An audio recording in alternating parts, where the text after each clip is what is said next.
Ciao, oggi sono a bordo della Hyundai i40. In questo video ti mostrerò come gestire la funzione di sblocco automatico delle porte. All'inizio useremo il pulsante display e il pulsante trip. Per prima cosa, usando il pulsante display, naviga nel display del quadro strumenti finché non vedi il menu impostazioni utente. Poi tieni premuto questo pulsante.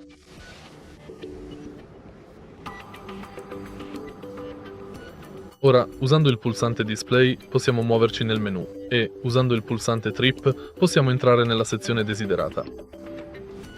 Quindi entra nella sezione porta automatica, sblocco e seleziona tra disattivato e spegnimento.